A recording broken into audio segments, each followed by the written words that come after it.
Welcome to the Carlton Hotel. How can I help you? We've just driven up from London and we're going to stay here in York for a few days. We'd like to book a couple of rooms. OK, sir.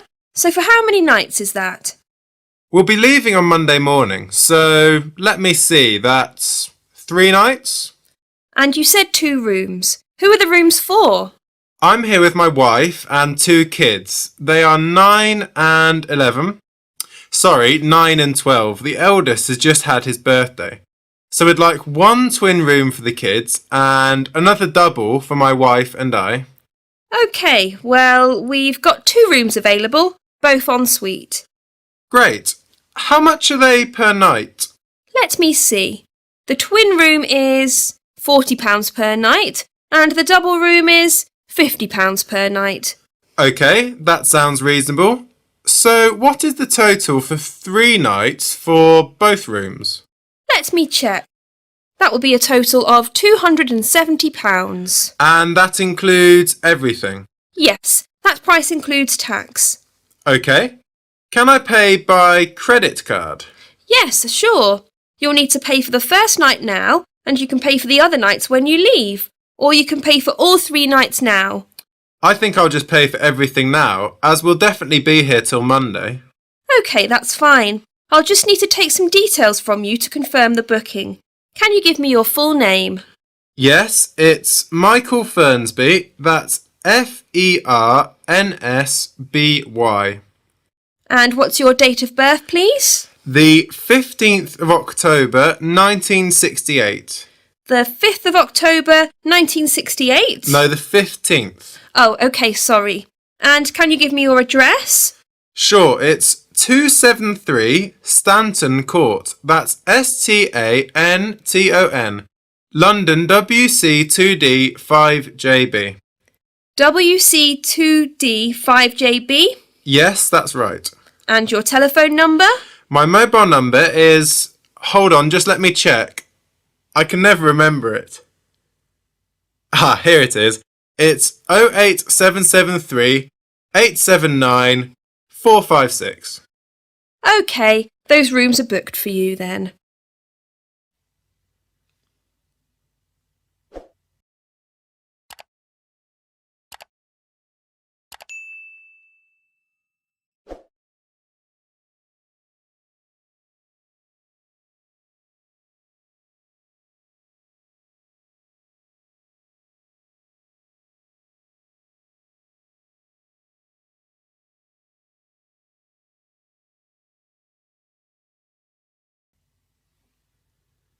OK.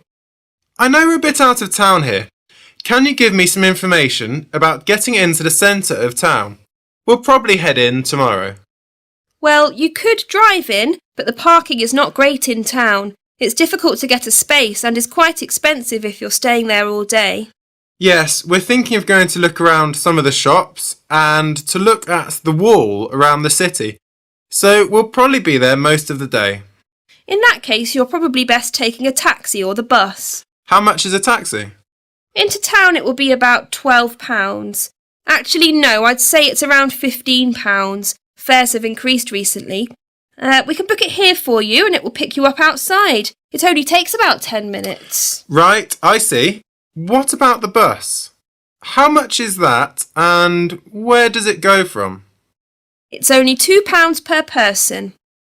It's not far from here. You go out of here, turn right onto Oak Tree Avenue, and it's about a 5-minute walk down the road. You can't miss it. The bus ride is about 15 minutes. Oh, OK. Maybe we could do that. Or you could walk actually if you like walking. Part of the way you can walk through the nice park, which is fairly popular with visitors to York. It's about 30 minutes, but it's quite pleasant. Right, well, there's a few options there. We'll have a think about it. I'll go and get my wife and kids. They're just waiting in the car. OK, no problem. Thanks for booking with us. That is the end of section 1. You now have half a minute to check your answers.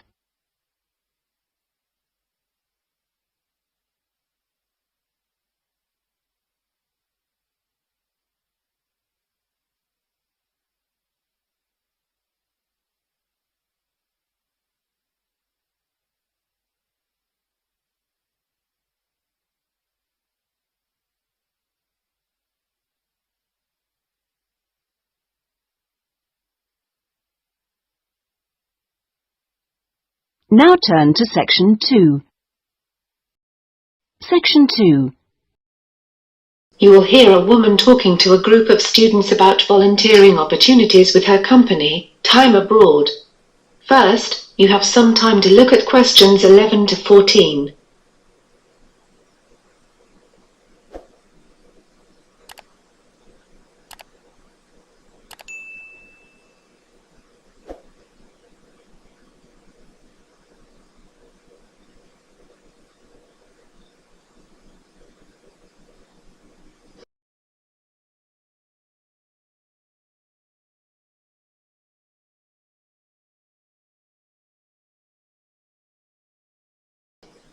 Now listen to questions 11 to 14. OK everyone, thanks for coming today and for your interest in volunteering abroad. For those that don't know much about our company, Time Abroad, let me start by telling you a bit more. Time Abroad is one of the largest volunteer abroad organisations in the UK. The company was founded in 2000. In 2007, the company grew by joining with another company, PT Travel, making us even larger. In 2014, we sent 10,000 people abroad on a variety of service projects and internships overseas, more than any other company. All participants receive the best support from our full-time professional staff to ensure that the experience is safe, worthwhile and fun. We have lots of very experienced staff working for us. We have around 150 full-time staff members, many of whom are former volunteers themselves, inspired by their own experience. Some of these people are even part of the original groups of volunteers back in the early 90s. About 75 of those staff are not located in the UK at all, and spend their whole time in another country supporting the volunteers. They are experts on the local communities you are working in, having spent their whole lives there. They have vast experience in fields such as community development or education. The times that volunteers join the programme vary a lot. Some join in July because they have just finished studying at college or university and want to do some volunteering before they move on to work or further study. The winter months are also popular because people want to escape the cold weather in the UK. But there are no set start dates and programmes run continuously throughout the year, so the majority of volunteers start when it is best for them. Time Abroad is an entirely independent organisation which does not receive any funding from religious bodies, political parties, development organisations or other sources. And of course, we don't request money from our partner organisations in the developing world. All our work is 100% funded through your contributions as a volunteer. We do get help from the government, but that is from reduced business taxes, not financial contributions. It is this financial independence that gives us the freedom to set up projects wherever we think it may be useful, and where we think that our volunteers can make a valuable contribution. Before you listen to the rest of the talk, you have some time to look at questions 15 to 20.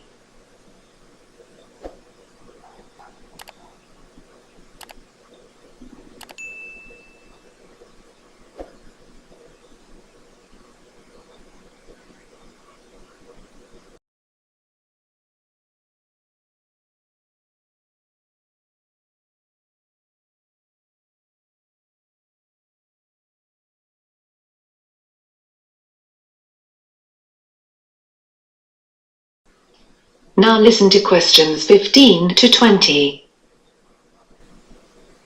Now I'm going to tell you about some of the more popular opportunities in a bit more detail. One of the most popular volunteering choices is teaching. You'll find a warm welcome awaits you from our students around the world. The main thing you will do is assisting with English conversation, because although the local teachers are very capable of teaching the structural aspects of the English language, such as the grammar, they do not use the correct intonation or pronunciation because they lack the confidence of a native speaker. By providing conversational English teaching, You can greatly enhance the learning experience of thousands of children and adults with whom we work in the developing world. You can also volunteer in agriculture and farming. Access to safe and healthy food is a major concern of any society. Volunteers work on a farm with the aim of promoting sustainable local food sources and responsible farming. Using pesticides and other destructive agricultural techniques can have a long-term negative impact on the environment and threaten the future well-being of whole regions. Time Abroad's agricultural and farming projects focus on organic farming practices and educating local communities on their benefits. You could also volunteer in the field of veterinary medicine. If you do this, you will be working alongside a vet in a local veterinary practice. You will help the vet when people bring in sick animals or join the vet on visits to people's houses or other places. You will gain fantastic insight that would not be possible in your own country. You are likely to see many exciting types of animals, like snakes, big cats, or even elephants. And you will develop a better understanding of the problems people are faced with in both urban and rural areas of the Third World. So, I hope that's helped you to learn a bit more about time abroad. Does anybody have any questions? That is the end of section 2. You now have half a minute to check your answers.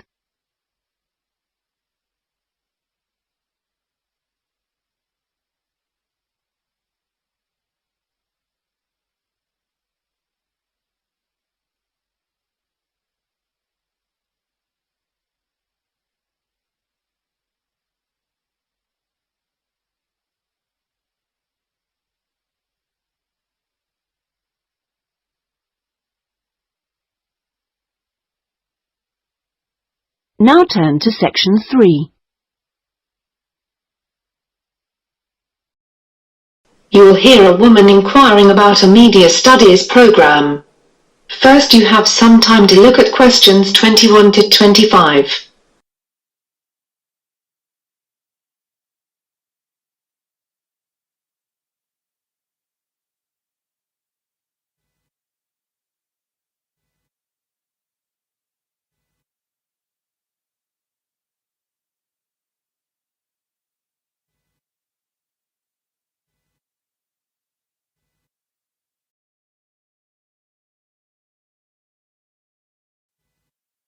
Now listen carefully and answer questions 21 to 25.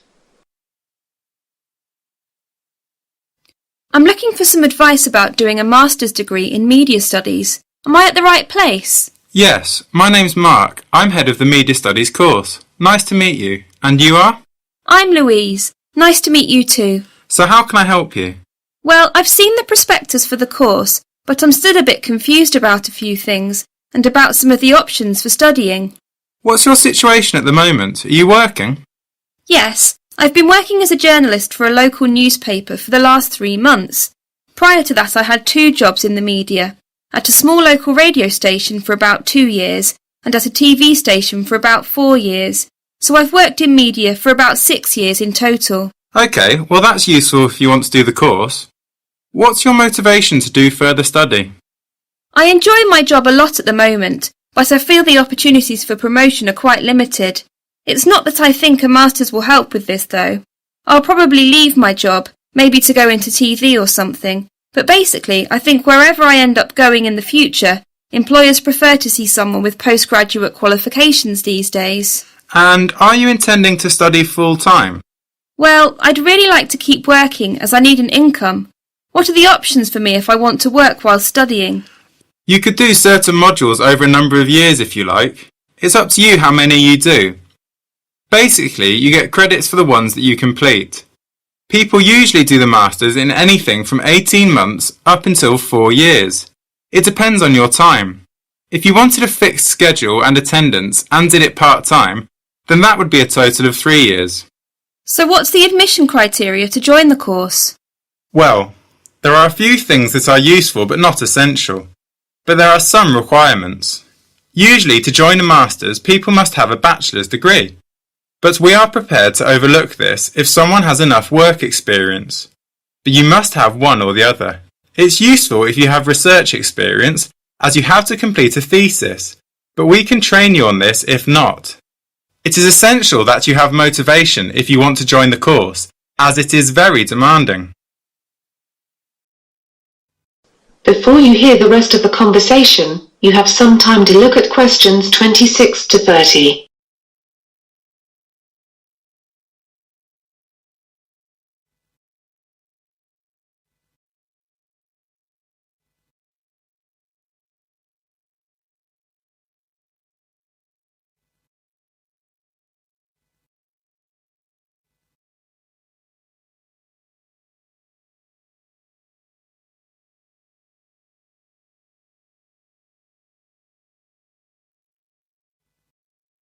Now listen carefully and answer questions 26 to 30.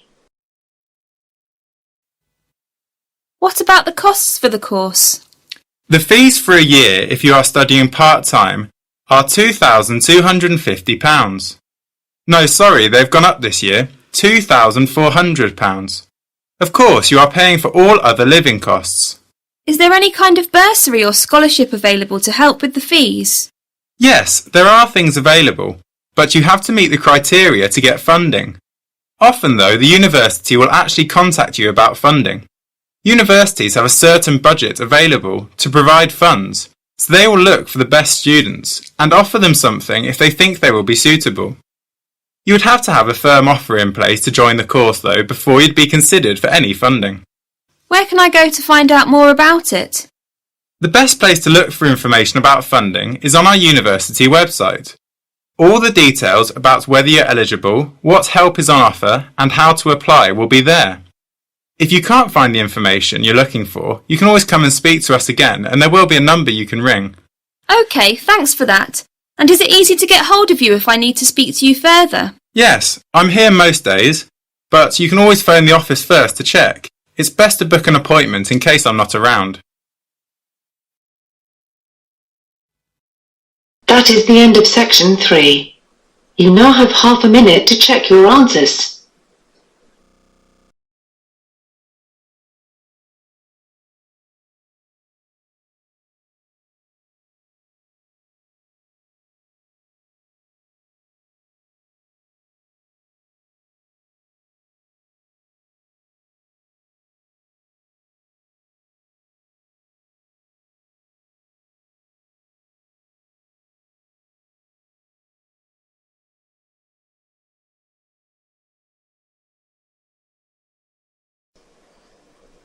Section 4.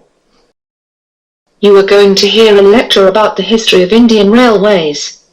First, you now have some time to look at questions 31 to 40.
Now listen carefully and answer questions 31 to 40. In today's lecture, we're going to be talking about the history of Indian railways, from when they began up until 1945, when they had all been taken over by the government. Indian Railways is an Indian state-owned enterprise, owned and operated by the Government of India through the Ministry of Railways. It is one of the world's largest railway networks, comprising 115,000 kilometers of track, over a route of 65,000 kilometers, and there are 7,500 stations. It transports over 25 million passengers daily, which is over 9 billion on an annual basis. Indian Railways is the world's 9th largest commercial or utility employer by number of employees, with over 1.4 million employees.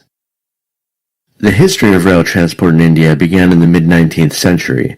The core of the pressure for building railways in India came from London. In 1848, there was not a single kilometre of railway line in India. A British engineer, Robert Maitland Brereton, was responsible for the expansion of the railways from 1857 onwards.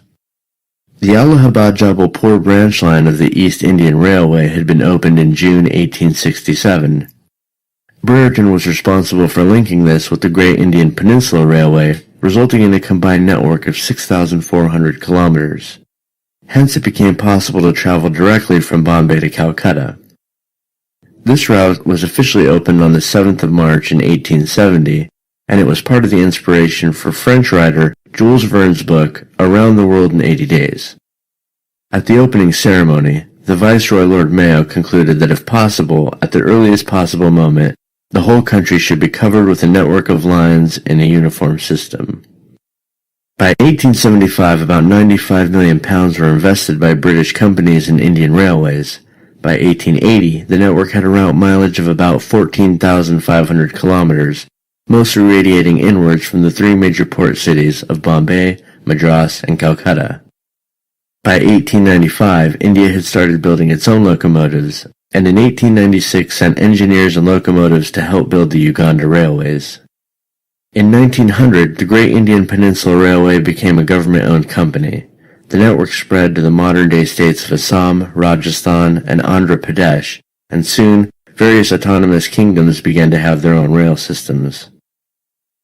In 1905, an early railway board was constituted, but the powers were formally vested under Lord Curzon, the then Viceroy of India. It served under the Department of Commerce and Industry, and had a government railway official serving as chairman, a railway manager from England, and an agent of one of the company railways as the other two members. For the first time in its history, the railways began to make a profit. In 1907, almost all the rail companies were taken over by the government.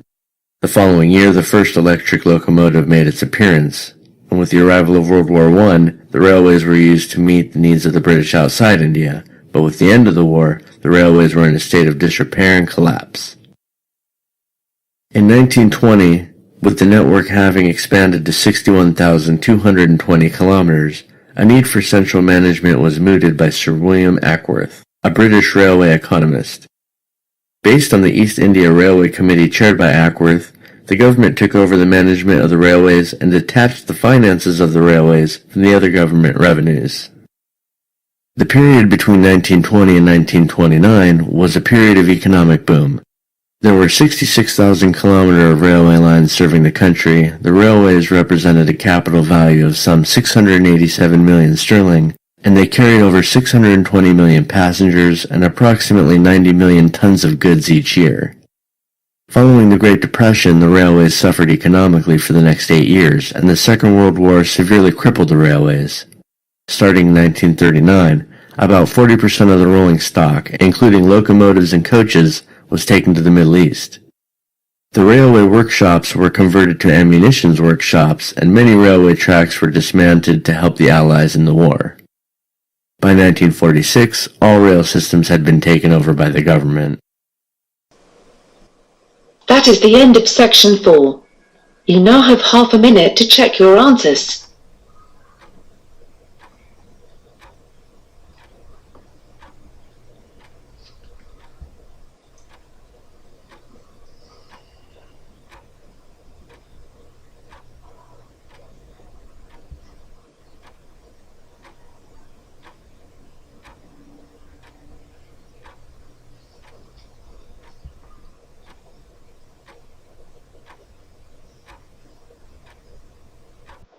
That is the end of the listening test.